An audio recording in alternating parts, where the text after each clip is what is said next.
Hello guys, welcome to Net Experts. My name is Sudhanshu Kapoor. In this session, we'll talk about Radius server and VPN server. So let's start the session, guys. So first we talk about the Radius server. So what is Radius server? Radius server is used to, or it is the full form of Radius server is first remote authentication dial in user services. So it mostly used for authentication, authorization, and accounting. Okay, so what is that? We'll discuss later, not to worry. The first point to understand is it is a client server protocol. You can say that it's a client server protocol. Okay, it's a client server protocol means it works on client server mechanism or network. Now, second, it enables remote access servers to communicate with the central server to authorize, authorize dial-in users and their access to the requested system or services. So, like if you can say that if you have a Radius server, so Radius server is used for authentication, authorization, and accounting. So we have so other protocols are there. So many protocols are there to authenticate the users, authenticate the clients. So like imagine we have Kerberos in AD, we have MS Chap or Chap. These protocols are there to authenticate the users or client systems. So what is the difference between these protocol is that if you talk about the Radius, it provides you three things: authentication, authorization, and accounting. So authentication means is what over there is as you can say that it uses triple A mechanism: authentication, authorization, and accounting. So what Radius servers do, it is used to authenticate the user as well. It authorize the user as well, and it checks the accounting point also. Now we'll discuss about what is this.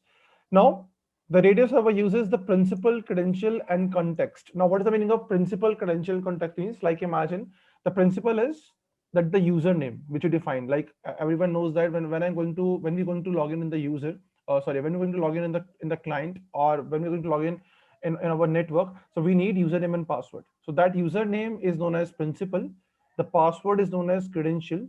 Okay, and the content and the context means that it uses some other information too to authenticate the user and authorize the users or clients. Okay, so it uses three things: principal, credential, and context. Now, now we'll discuss about authentication first. So as you already know that authentication is used to, in Radius server, it allows a Radius server to grant or deny network access to a particular user or client. So simple, if your authentication is not, if you go for, if you try to log in the server, so by default, it asks you username and password. So that's what we have authentication is. If you're not able to give the correct username and password, you're not able to log in it. Simple, same in the Radius server too. Now, next we have authorization. Now in authorization, what Radius server do? It checks what an authenticated user is able to access in the network, what server or application can be used in the network, and what type of network access allowed to the specific user or client. So it checks first what is the user have able to access in the network. Okay, and all these things, what server application can be used in the network, and what type of network access allowed in that. Now in accounting, what it do, it monitors and record the client use of the network. It monitors the network also, and it record the client also, that what client is able to access in the network.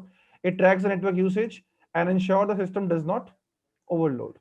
So these things are maintaining by accounting. So it uses triple A mechanism: authentication, authorization, and accounting. So it's the only protocol. Radius server is the only server who follow these triple A mechanism. REST protocols like Kerberos version 5 protocol or MS Chat protocol or Chat protocol, these are not able to use these things. Okay, so why Radius comes in picture? It gives you more security as compared to other protocols. Now, if you want to implement the Radius, what we need, we can implement the Radius through NPS also. We have a NPS services in servers. The services name is Network Policy Server. It's a role in every server. It's in 2012 also, 8 also, 16 also, and 19 also. So this is the role. We need to install this role, and we can configure the Radius server with the help of this role.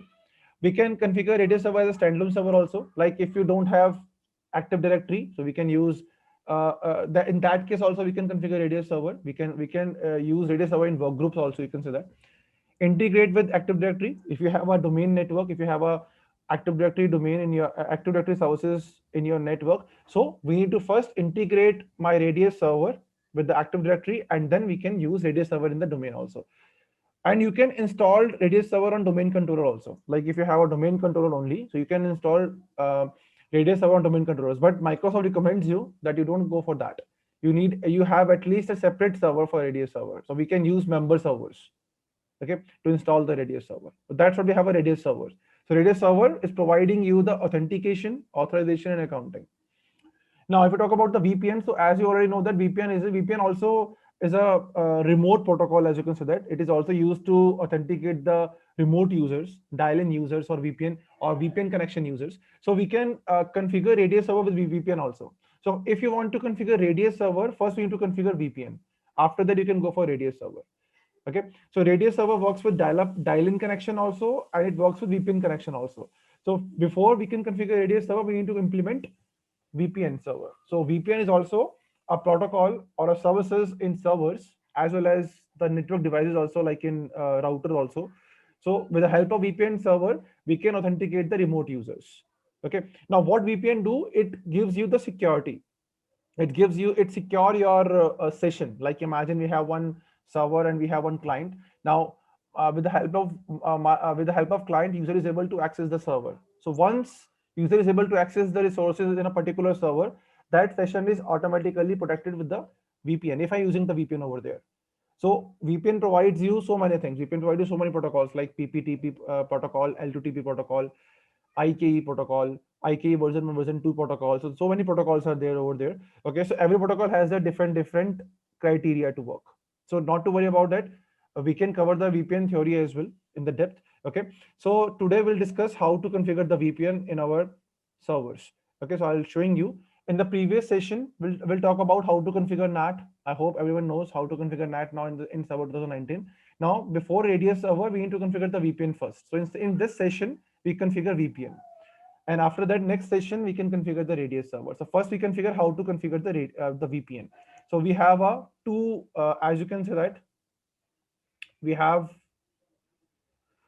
two servers over there.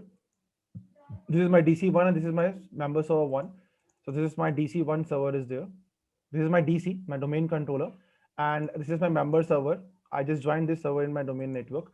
So let's log in with this server first. I already log in. Let's log. So I go for the password and I log in with my DC1. And this is my member server. So in previous lecture, we'll see how we can configure NAT server, how we can configure NAT in server 2019. So same thing, we need to use routing and remote access services. Okay. So in previous session, we already know that how we can install routing and remote access services. In the roles, you need to go to roles and we need to install routing and remote access services. Once you go to install remote access services over there, the service automatically there routing and remote access. With the help of routing and remote access, we can configured NAT in the previous videos. Now we'll see how to configure the VPN. So right now, again, I'm in my member server 1. Okay. In this, we have two LAN cards, as I showing you the LAN cards first. So we have two LAN connections in this. One is my private. So as you can see that I'm using private network. Okay, 10.0.2 is this IP address is my member server 1, and my server and my client DC IP address is 10.0.0.1.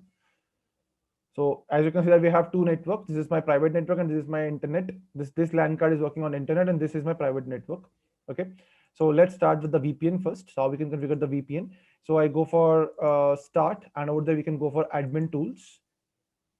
On the down, we need to go for routing and remote access. So I'll go for routing and remote access services. Okay, routing and remote access. So how you can see these services, guys. If someone missed the last video, please see that video. Okay, you're able to understand how to configure, how to install this routing and remote access services, and how to configure NAT. Okay, once you can complete once you complete that video, then you can come this video. So this is what we have, the routing and remote access services, which we already installed in the previous session. So I just open it, routing and remote access. So now we already configure routing and remote access, or we already configure NAT in this. So we need to first disabled or unconfigured the routing and remote access, and now we need to configure again. So I'll just go for, I need to unconfigure first. So how we can go for this? Right click on that, we have the option disable routing and remote access. So I need to disable and configure it again. So I go for disable routing and remote access. And do you want to what do you want to continue? Click on yes. So now it's deconfigured the or disabled routing and remote access. And now I'm going to configure again. Now this time I can install both VPN and NAT together. So I'll showing you how we can go for that.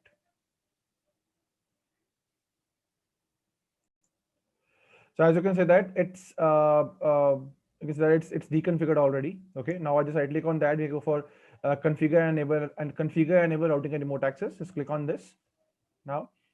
And now it's again asking you everything. So welcome to routing and remote access services wizard is open. Click on next now. Now we can go for this time VPN and NAT, both. VPN access and NAT. I need to configure both services in this server. So click on next again. Now they're asking me what is your external connection. So my internet connection is this. So I need to configure my internet connection. And now click on next again.